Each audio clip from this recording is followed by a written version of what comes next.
Another day, another story.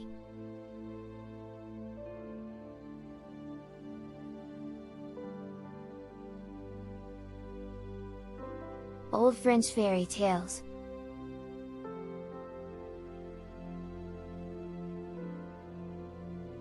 Blondine lost. Blondine grew to be 7 years old and brunette 3. The king had given Blondine a charming little carriage drawn by ostriches, and a little coachman 10 years of age, who was the nephew of her nurse.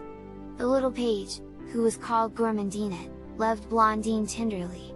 He had been her playmate from her birth and she had shown him 1,000 acts of kindness. But Gourmandine had one terrible fault: he was a gourmand, was so fond of dainties and sweet things, that for a paper of bonbons he would commit almost any wicked action. Blondine often said to him, "I love you dearly, Gourmandine, but I do not love to see you so greedy. I entreat you to correct this villainous fault which will make you despised by all the world." Gourmandine kissed her hand and promised to reform. But, alas! He continued to steal cakes from the kitchen and bonbons from the storeroom. Often, indeed, he was whipped for his disobedience and gluttony. The queen forbade heard on every hand the reproaches lavished upon the page, and she was cunning enough to think that she might make use of this weakness of Gourmandine and thus get rid of poor Blondine. The garden in which Blondine drove in her little carriage, drawn by ostriches and guided by her little coachman, Gourmandine, was separated by a grating from an immense and magnificent forest, called the Forest of Lilacs because during the whole year these lilacs were always covered with superb flowers. No one, however, entered these woods. It was well known that it was enchanted ground and that if you once entered there you could never hope to escape. Gourmandine knew the terrible secret of this forest. He had been severely forbidden never to drive the carriage of Blondine in that direction lest by some chance Blondine might pass the grating and place her little feet on the enchanted ground. Many times the King Benin had sought to build a wall the entire length of the grating or to secure it in some way so as to make an entrance there impossible. But the workmen had no sooner laid the foundation than some unknown and invisible power raised the stones and they disappeared from sight. The Queen Forbet now sought diligently to gain the friendship of Gourmandine by giving him every day some delicious dainties. In this way she made him so complete a slave to his appetite that he could not live without the jellies, bonbons and cakes which she gave him in such profusion. At last she sent for him to come to her, and said, "Gourmandine, it depends entirely upon yourself whether you shall have a large trunk full of bonbons and delicious dainties or never again eat one during your life." "Never again eat one? Oh! Madam, I should die of such punishment. Speak, madam, what must I do to escape this terrible fate?" "It is necessary," said the queen, looking at him fixedly, "that you should drive the Princess Blondine near to the Forest of Lilacs." "I cannot do it, madam, the king has forbidden it." "Ah! You cannot do it, well, then, adieu! No more dainties for you. I shall command everyone in the house to give you nothing." "Oh! Madam," said Gourmandine, weeping bitterly, "do not be so cruel. Give me some order which it is in my power to execute. I can only repeat that I command you to lead the Princess Blondine near to the Forest of Lilacs, that you encourage her to descend from the carriage, to cross the grating and enter the enchanted ground." "But, madam," replied Gourmandine, turning very pale, "if the princess enters this forest she can never escape from it. You know the penalty of entering upon enchanted ground. To send Ray dear princess there is to give her up to certain death." "For the third and last time," said the queen, frowning fearfully, "I ask if you will take the princess to the forest? Choose! Either an immense box of bonbons which I will renew every month or never again to taste the delicacies which you love. But how shall I escape from the dreadful punishment which His Majesty will inflict upon me? Do not be disquieted on that account. As soon as you have induced Blondine to enter the Forest of Lilacs, return to me. I will send you off out of danger with your bonbons, and I charge myself with your future fortune. Oh! Madam, have pity upon me! Do not compel me to lead my dear princess to destruction. She who has always been so good to me. You still hesitate, miserable coward!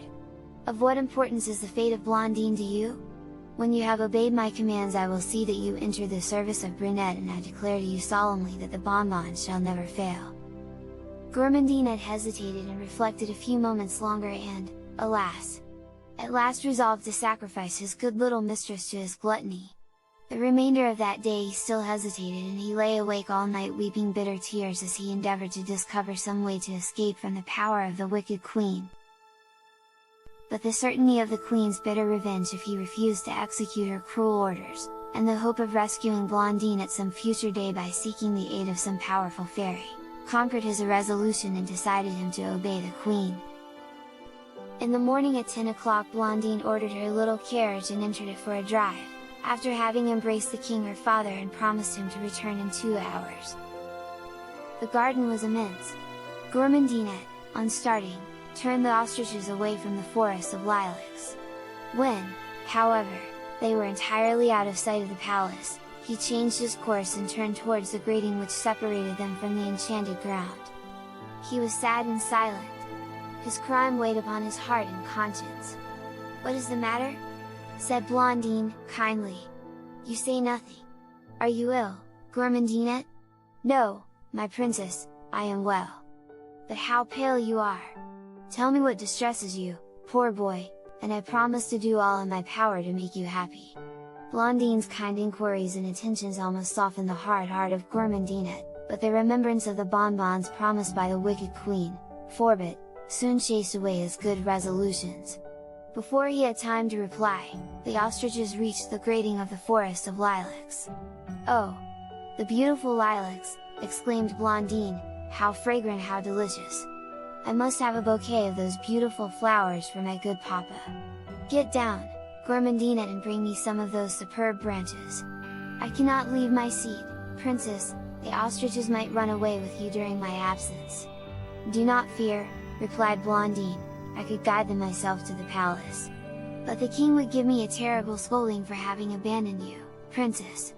It is best that you go yourself and gather your flowers." "That is true. I should be very sorry to give you a scolding, my poor Gourmandine." While saying these words she sprang lightly from the carriage, crossed the bars of the grating and commenced to gather the flowers. At this moment Gourmandine shuddered and was overwhelmed with remorse.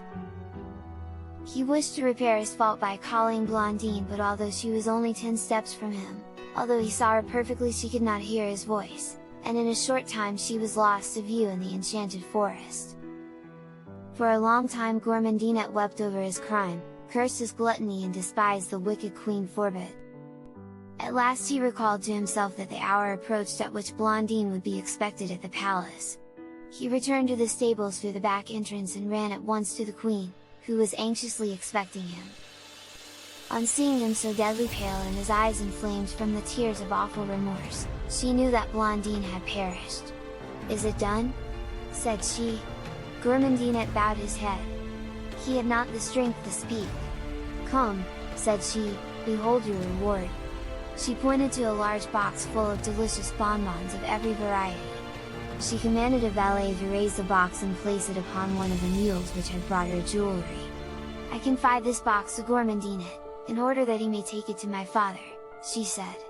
"Go, boy, and return in a month for another." She placed in his hand at the same time a purse full of gold. Gourmandine mounted the mule in perfect silence and set off in full gallop. The mule was obstinate and willful and soon grew restive under the weight of the box and began to prance and kick. He did this so effectually that he threw Gourmandine and his precious box of bonbons upon the ground. Gourmandine, who had never ridden upon a horse or mule, fell heavily with his head upon the stones and died instantly. Thus he did not receive from his crime the profit which he had hoped, for he had not even tasted of the bonbons which the queen had given him. No one regretted him. No one but the poor Blondine had ever loved him. To be continued.